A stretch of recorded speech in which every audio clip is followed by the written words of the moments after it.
Mhm.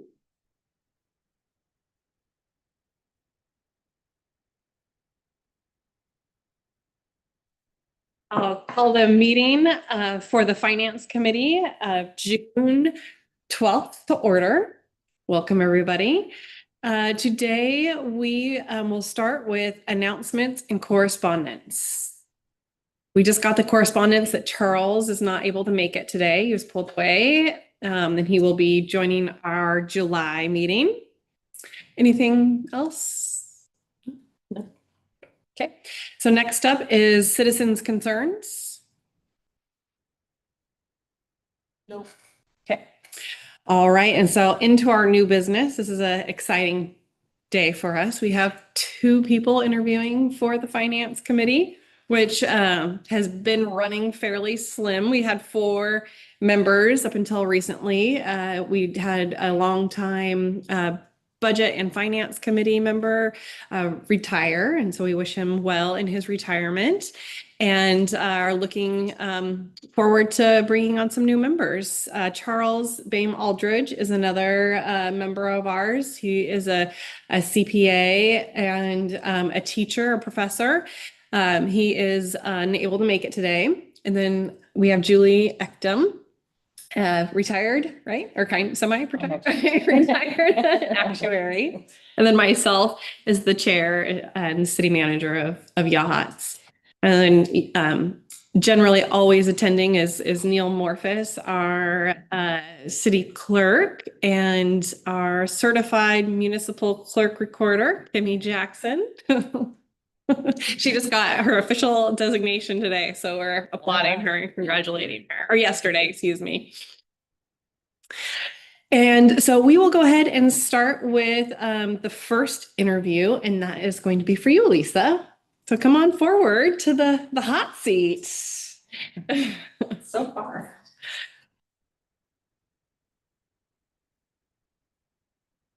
Thank you very much for submitting your application, and look forward to asking some questions of you today. And I am going to let you start. Oh. I didn't prepare a lot of questions, but I think the one that a lot of people might have to ask of both of you is having a couple on a committee and how you see that working, if you think there'd be any issues with that. Well, we did work together. A little bit of background at the Insurance Commissioner's Office for Oregon. And we have similar backgrounds, most recent professionally. Mine goes back to where I grew up, city of Kaiser, very small town in the 70s and all volunteer driven. So that's what kind of drew me to this. And then worked for the United States Senate. And then private sector. So all sorts of different backgrounds. For the commissioner's office, at the end, we were actually on the same team, same unit, regulating insurance companies. And while there are a lot of similarities in the way we think, we're two very different personalities. And while we both know what the goal is, we may have different routes of taking it, and that's working on a team regardless of whether they happen to be your spouse or not.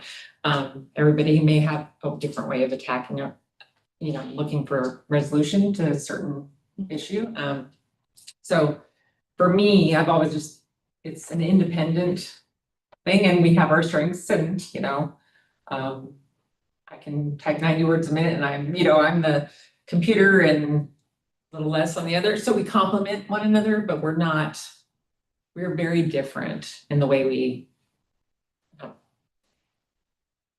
I absolutely don't see a problem. I know that Meg and Ron, for example, are on the commission, with Meg being the chair. So I know there's others that have, at least one other, a spouse, or spouses on a committee or commission or committee. So I don't see it as a problem. And certainly if I thought there was some weird conflict of interest, I wouldn't have applied.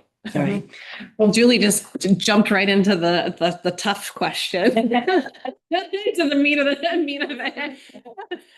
I'll ask you a little bit to elaborate just a little bit more on your career and your background and your financial expertise and how you feel you could be contributing to the finance committee for the city of Yachts.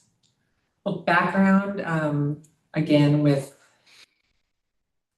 going back, my first job at 21, right out of college, was for the United States Senate. So from calling the White House to the IRS red phone it was a wonderful experience for a 21-year-old, especially a very shy at that time. Yeah. Talking with the Attorney General of the United States on the phone and hoping I would not hang up on her. So a lot of government, grant writing, RFPs, and as far as finance, my background, I was not a finance major. I probably should have been an accountant or a CPA. I am very, very detail oriented, and so obviously I'm human, so everybody misses things, but I will look at something, I'll let it sit, and then I'll look at it again. I'm like, oh, I didn't notice that the first time, and then I fix it. And then as far as from what I understand, like having to outreach to say somebody for the information that's needed to be garnered for eventually that goes into the budget or projections or what have you, may be involved meeting with a business owner or what have you. I'm very confident in doing that. And that's just my personality to reach out and why. And I've worked with the public the majority of my life. So if somebody is difficult or, and degree was my psych was my degree. So, all of that has just worked well for dealing with sometimes problematic or irritated or frustrated people. So just things like that is inherent in any kind of where it may not be something comfortable to talk about. So on the finance side, it's more of looking at work, or that would be my strong suit. Like, obviously I'm not an actuary or a CPA, but looking at what has been done and knowing how to critical thinking and how to ask the right questions is key to, I mean, you can work on something and see it a million times and miss it. Oh, how did I spell that wrong? And it's actually words, so spell check didn't get, what have you. So I think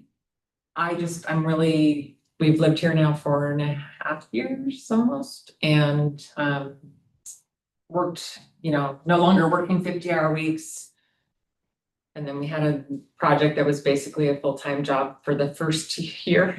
And now just finally having that, plus we moved during the middle height of COVID. So that was obviously a dead zone we didn't miss a beat, we were able to work from home, thankfully.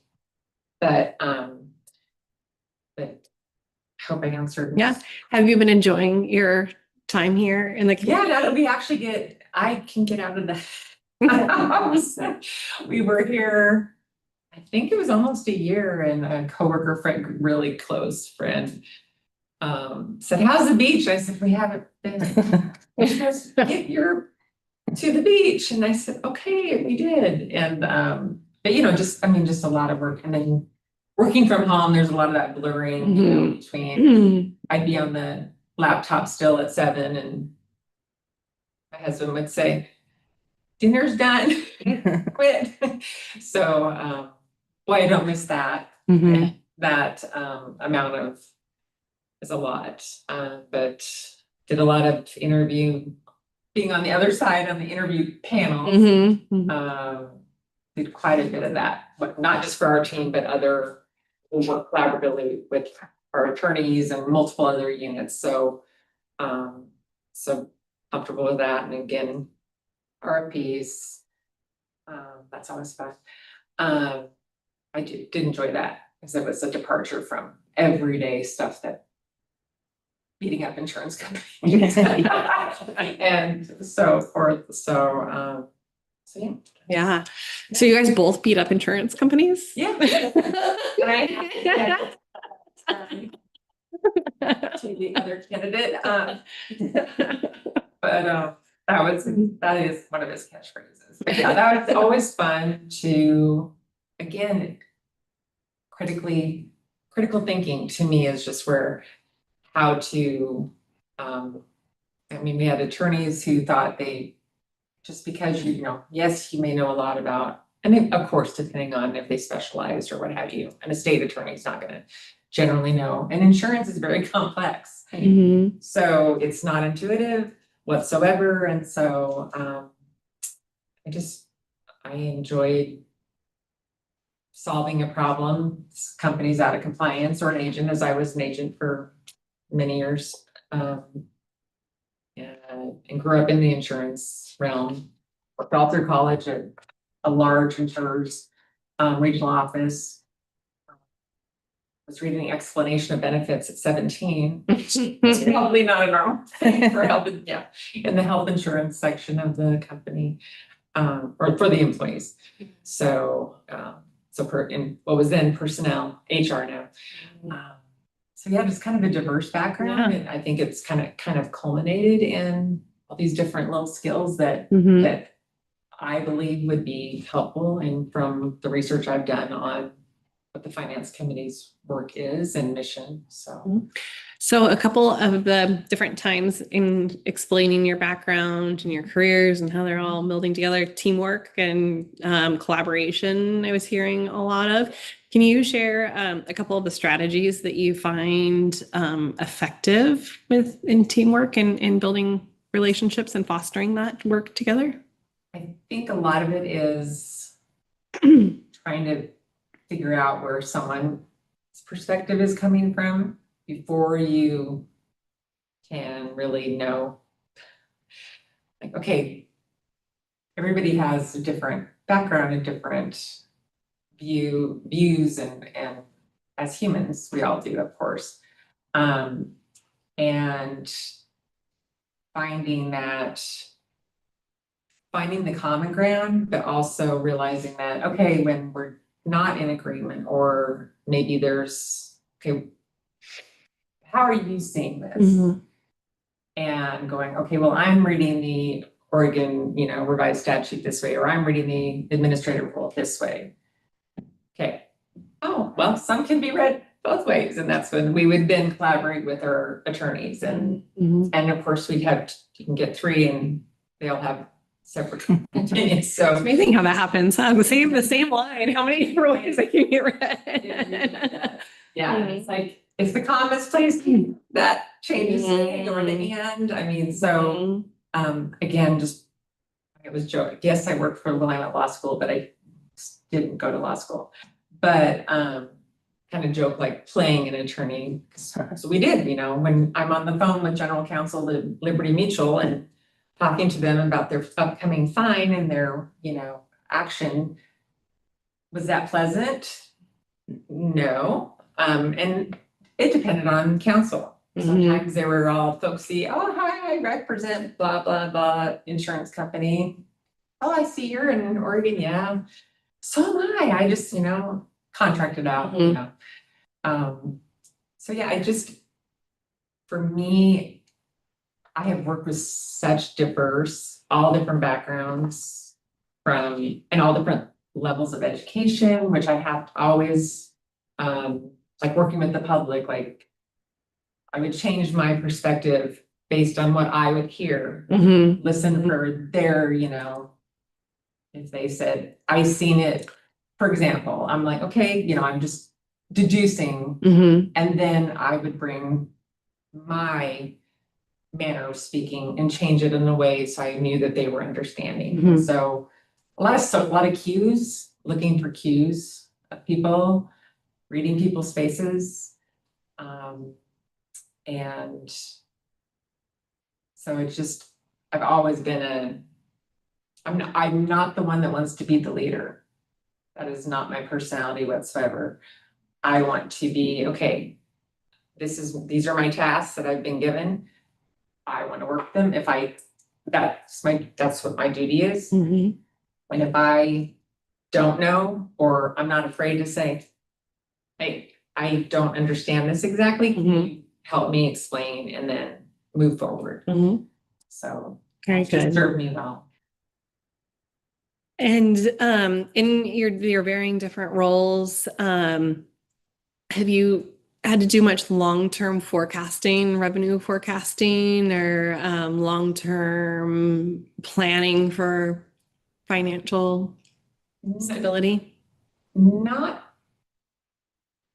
I will say when I worked in uh when I was an agent, I did work with the owner of the agency in that Mhm. a very small scale.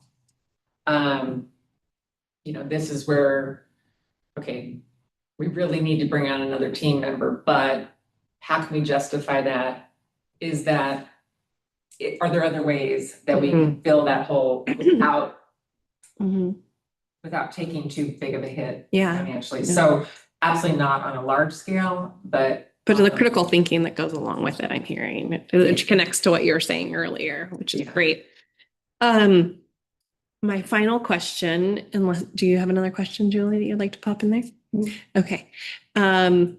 Is what motivates you to be on this committee? I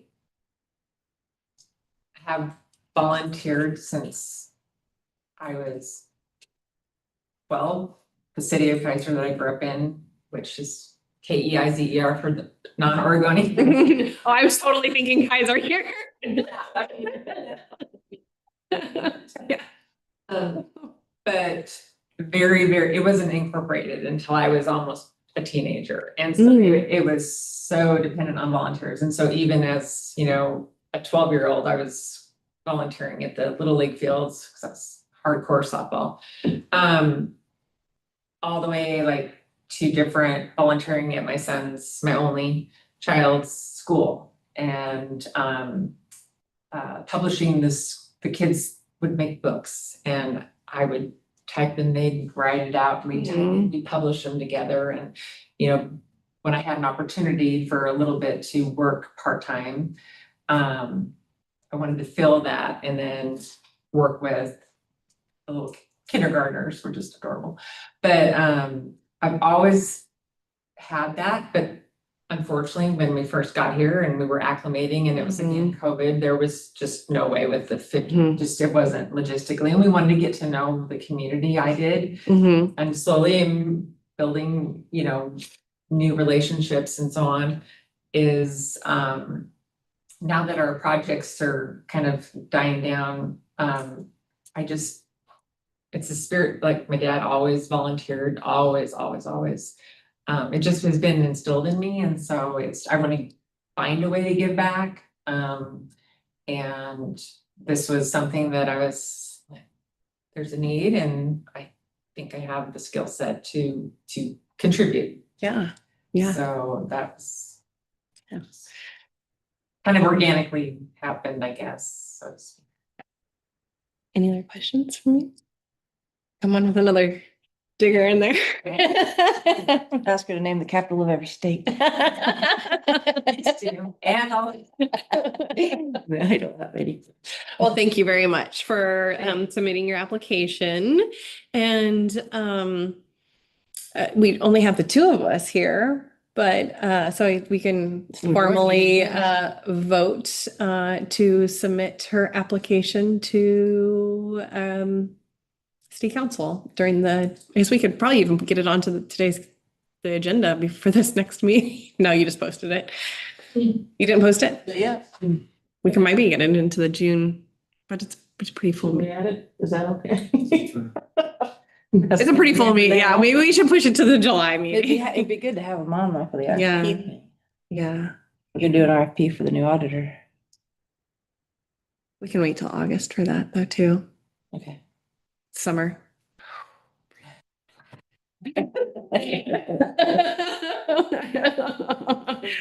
Let's put it into the July agenda. Yeah. And, yeah, so would you like to, make a motion or? Yeah, what am I supposed to say again? I vote yes. You would make a motion Make a to, motion to approve Lisa to join the finance committee. I vote yes. And we will, submit then take your application and, take it to city council to review, and they will do a final vote or ask some questions also. And, they will all get a chance to vote yes or no also. But we as the finance committee are suggesting that they dub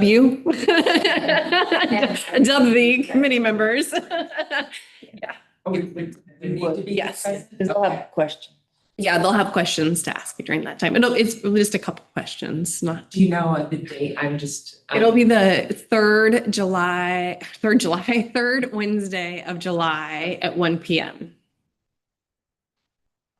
And that exact date I don't have on the top of my head. Yeah. Just got some appointments out. 16th. July 16th, Okay, thank you. 16th. Yes. Thank you very Thank much you. for Thank you answering for those the opportunity to questions. answer. Yeah, yeah. Doug, are you next up? I'd like to thank everyone for having me, the illustrious Council of Yachts. This opportunity. Absolutely. Thank you very much, Doug, for joining us today. Would you like to just give a little introduction of yourself and your background and what interests you in being involved in the finance committee as well? Sure. I do have a finance degree from the University of Oregon. It was the best 17 years of my life. And he has a sense of humor. Lines up with the Oregon Division of Insurance for 25 years. To give you an idea, I'm just going to discuss one of the cases I worked on. Kind of gives you an idea of the length and breadth of an investigation. One time, an attorney called us, Medford, that his client, an older woman, had an agent had come in and taken $650,000 out of her Dean Witter account, and she purchased a single premium deferred annuity. Now, that's only good if you have enough money to the side that you can use when you don't need the money in the annuity. So it has to be suitable. We interviewed the agent. He said, "Oh, she agreed to everything. Everything was signed. You know, pretty ironclad." So we sent someone down to talk to her. Unfortunately, he found that she had a severe dementia. In the kitchen, there were pans of burnt food on the stove, dog poop all around the house from her little dog. And so came back and reported that. So I issued subpoenas for her medical providers and for Dean Witter, the financial institution, because I wanted all her records. And I built my case that this was not suitable because of her mental condition. The company, you know, they sent out their attorneys from Chicago and met. Over a year and a half, we were able to get all her money back. Even a $50 medallion signature she had to do at her bank to transfer the money to the insurance company. We got that back. Got all the brokerage fees that she incurred when she sold the stock she had and when she bought them back, and we got the money back for her. So they paid close to $700,000 on that one. We had a third party come in and go through their agency force and looking for bad behaviors, things like that. We instituted for the company a suitability program where they had to go through steps and make sure these annuities were suitable for their clientele. Were kind of trailer park type individuals. They would go in and swoop in, take all the money they could, and then write these annuities. Before we started investigation, they had written $40 million in annuities. The year after our investigation was complete, they wrote one. Wow. Wow. And it was good because we had to check it for them. every Oregonian that had an annuity in the last 3 years from them got a letter that we told them to send. We created it for them to send. They could keep their annuity with never having a surrender penalty. They could surrender their annuity and get all their money back without penalty or just no change. So that was one case, and it ended up costing them, we got 13 million back for people, and it was probably 30 or 40 million in that pocketbook. That's what Lisa and I did, were cases like that, but that was premium, annuities. We also did long-term care, all kinds of health insurance, homeowner auto, commercial and marine. I was a volunteer in Salem at the Humane Society 18 and a half years, walking dogs every Saturday morning, which was a huge commitment since I'm a huge college football fan. Mhm. I've been watching football for 18 and a half years. You're committed to those dogs. That is already incredible. Yeah. Question for you?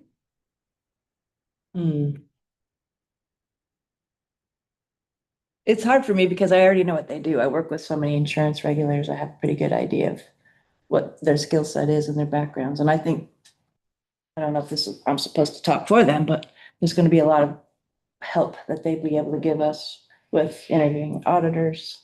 They work with that type of people all the time, reading really boring Oregon statutes and that sort of thing. So I think it's a great skill set. It's a very necessary skill set in our line of work. Yeah. For sure. And to add to Lisa, what she does and what I do, how we do differently, I just got, and then she gathers it up and polishes. Beautiful letters that I was a little sarcastic toward the companies.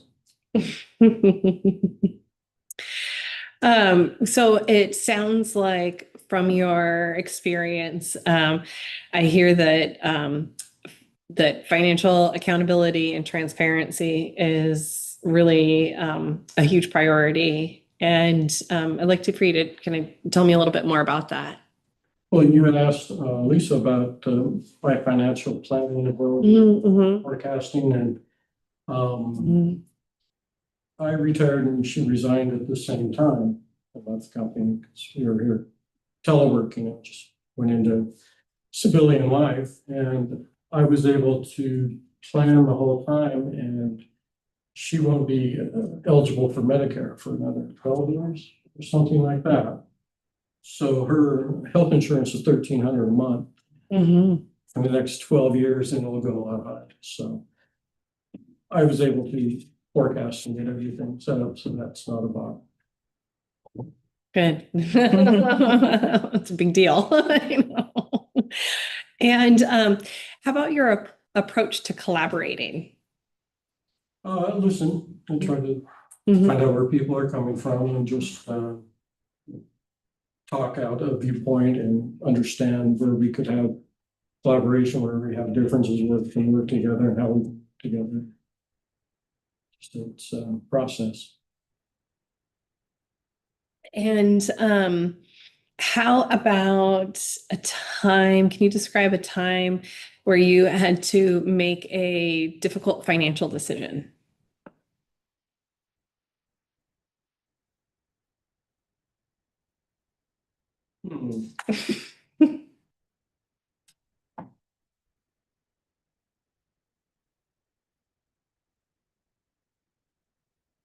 Well, there was Liberation Day, I don't know, really recently, where the market and when a certain party got elected, I took a lot of money out of stock and put it in the cash.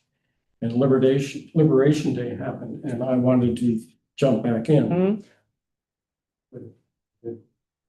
That was tough for me. It came back to where it was in a month and a half.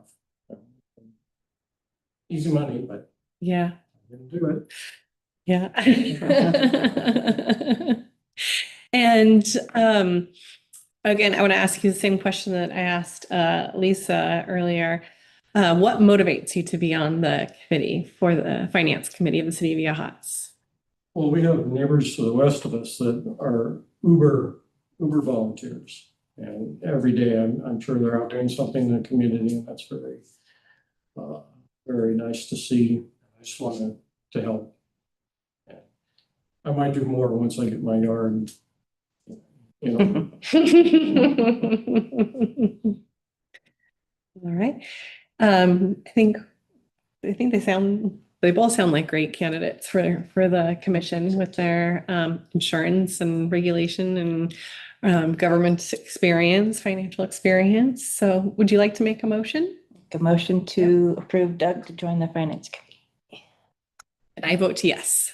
So we will bring both of your applications to the July 16th city council meeting, and they will again ask a couple questions and each have an opportunity to vote on your appointment.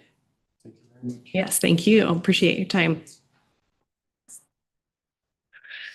So next on our agenda, we are going to talk about our next audit process and the search for a new auditor and what that will look like.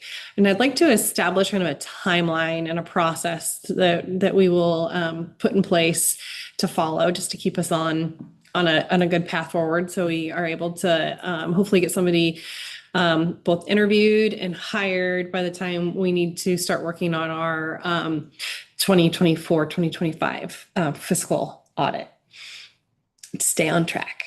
And with that, I know that Julie, you've collected a handful of names locally. I've been looking at some names locally, but I'd like for us to put out a RFP and to then find, the different companies that we've noted that look like decent companies to work with, or our surrounding communities work with. Also mail it to them too, or email it to them too, so that that we can make sure that they are aware that it's happening. When we put out an official RFP, we put it out through Oregon Buys, and that goes to a lot of companies, but not everybody is registered with that service. So I think if we emailing it out to certain companies that we are interested in working with or hearing from would be wise.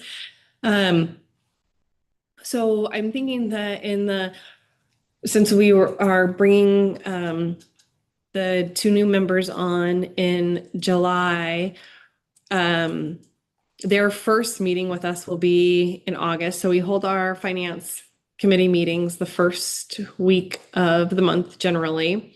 The first Thursday of the month at 2 p.m. is what our schedule has been. And that puts their first meeting in August. I'm going to pull up my calendar here. So if we could, maybe Julie, you and I and Diane work on an RFP to get out, we could shoot to have all of the responses back to us by the August 7th meeting. Okay. And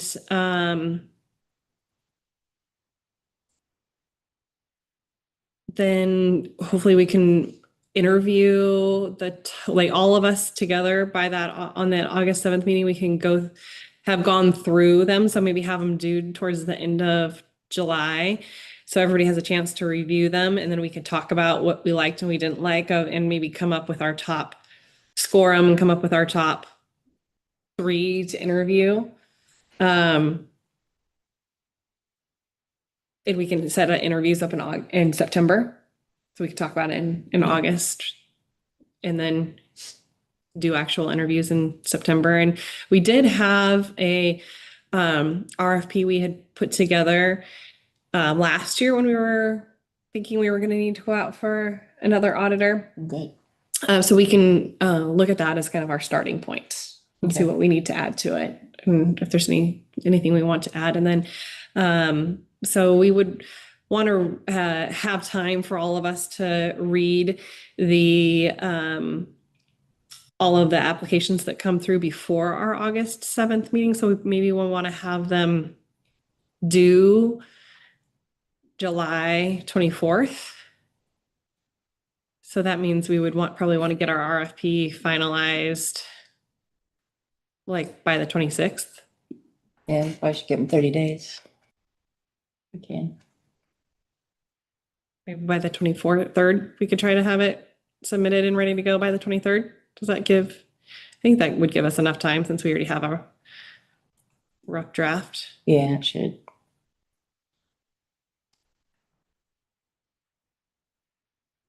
Does that seem like a good plan to you guys?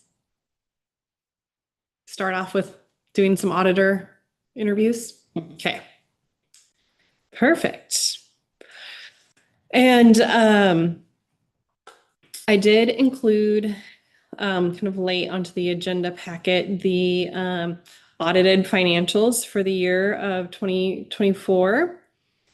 And so if you could take a look at those and we can come back to the July meeting if we have any questions or concerns or anything on that. And any old business you want to talk about today? I think so. Pretty short and sweet meeting Yeah. today. I like that. Not many of our meetings are so short and sweet. Okay. Anything else from the audience at all? All right, I will adjourn our June Finance Committee meeting.